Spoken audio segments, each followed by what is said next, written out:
Assalamu alaikum wa rahmatullahi wa barakatuhu. وعليكم السلام السلام ورحمة ورحمة الله الله وبركاته. وبركاته. الحمد لله رب العالمين، الحمد لله الذي أحيانا بعدما أماتنا وإليه النشور. أشهد أن لا إله إلا الله وحده لا شريك له، وأشهد أن محمدا عبده ورسوله. ishimwe ikuzo bikwiye uwiteka Allah subhanahu wa ta'ala, we Allah subhanahu wa ta'ala yakuramukije nanjye akandamutsa amahoro.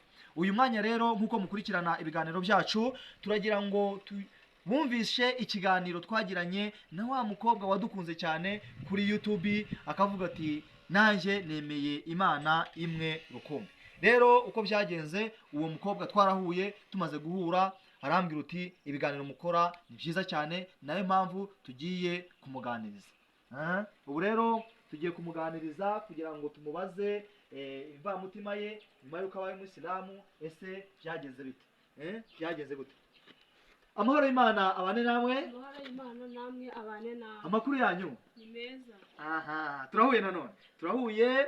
Nagira ngo nkubaze amazina yanyu, wakibutsa abadukurikiye kuri YouTube channel amazina yanyu. Nitwa Kayigirwa Cecile Zulaika. Karigirwa Cecile Zulaika, ariko iyo Zulaika yaje nyuma yo kubaye Umuyisilamu, sibyo? Ubundi bitwaga Kayigirwa Cecile. Okay. None se ukaba mutuye hehe? Mu karere ka Kayonza. Arakoze cyane, atuye mu karere ka Kayonza. Wahoze usengera he? Mu itorero rya ADEPR. Naam, yahoze asengera mu itorero rya ADEPR. ADEPR ariko rero muri abantu mukunda kuririmba, mugakunda kubyina. Ese hari akarimbo na ADEPR mwaririmbaga? Yego koko. Nakahe?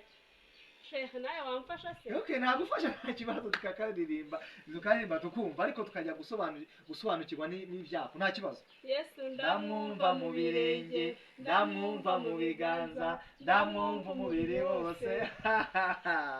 Allah akibar. Bavandimwe bantu mutwumva namwe mutureba, nge ndagira ngo nibaze, Yesu ni ikibazo nibajije, ndagira ngo muzadusubize.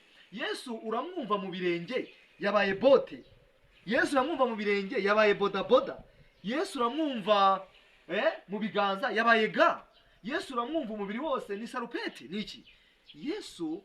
Ariko mwibuke ko Amos 8:3, nagira ngo ufite Bibiliya hituyirambura muri telefone yawe irimo, cyangwa se n'ahandi hantu urayifite, rambura muri Amos 8:3, harakubwira ngo izo ndirimbo zose zizahinduka umuborogo, indirimbo zo mu rusengero zose zizahinduka umuborogo, ni kuwiteka Imana ivuga. None rero mbere ko umaze kuba Umuyisilamu, ndabona umeze neza, witandeye nk'Umuyisilamu, nuko mama wa Yesu nuko nguko yabaga ameze. Wahisemo neza rero, dusaba ko n'abandi bashobora guhitamo neza bakaba Abayisilamu. Twese hamwe Imana imwe rukumbi, nawe usigaye. Amahoro y'Imana abane namwe, turabakunda. Bye bye.